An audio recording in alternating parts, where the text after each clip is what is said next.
Hello, this is Lee from Appointment Reminder. Just want to walk everybody through how to connect the Apple iCloud calendars to appointmentreminder.com. There's a couple different ways that this can be done. Most people are already connected through their regular Mac OS calendar to the iCloud here. And it's super simple. All you have to do is go to the particular date that you want to make an appointment. So it would be on the 6th, and put the customer name in here, or the client name. So in this case, it's just going to be Goofy. And we need to put the phone number in here. The system will pick up on that. And then the email needs to go in here as well. If you add the invite, it's not going to pick it up from there, so you need to make sure you do it this way. And also put the note. You could do it in the notes section as well, but the best practice is just put the information right there on the top. So I've got a couple appointments created in my Apple calendar here.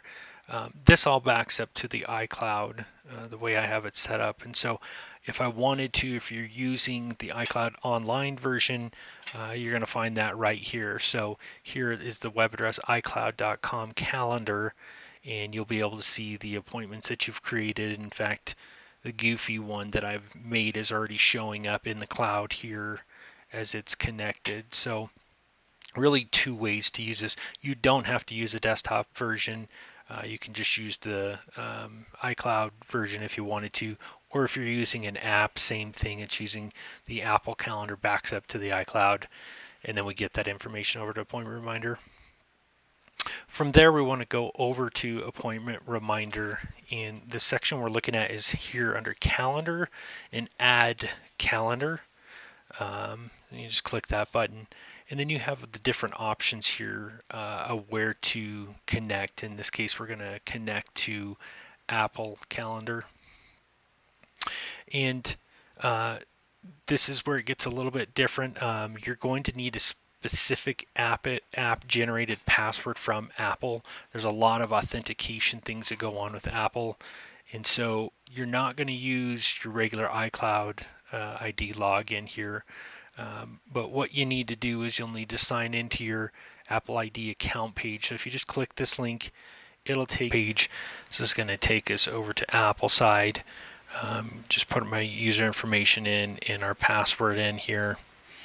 And then that's going to pop up on mine. It comes up on my computer, but also on my phone, my iPhone. So on my phone, I'm just hitting allow, and then it gives me a verification code that I need to enter. And then that's going to get me inside here to this section. And then under the security section, we're looking for generate password. And just need to put in a particular name for it. So Appointment Reminder, fine.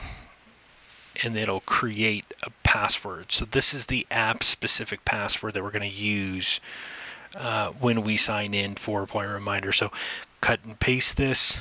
We're going to go back here, and we are using the iCloud ID, so that's just going to be the prior Apple ID, but this is where we need to put that key into Appointment Reminder system. Once we do that, we're going to hit connect, and it'll reach out to Apple, and it will ask for which calendar we want to bring over. So if you have multiple calendars, you'll be able to see that here. I'm going to select the Appointment Reminder calendar. That's the one we want to sync up. If we want to change a different script here, would be in the advanced options is just the times that you want to send, and if you're syncing all day events. So we're going to hit connect, and then now it's already connected. Now we go back over to open our calendar, and you can see it hasn't fully synced yet, so the Apple sync runs about every 2 hours.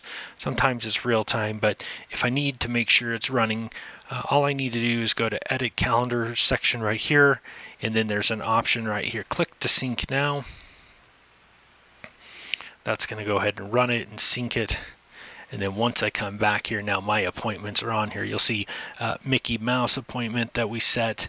And then if we go to next week, we can see Minnie Mouse appointments and Goofy. If I click on them, I can see who the customer is, and I can see it's grabbed the phone number, it's grabbed the email, and this is what's going to be going out to Goofy. There you have it. I know it's a little more complicated than most, but once it's in place, it works really well. If you have any other questions, feel free to email us or to reach out to us on the chat box on your session.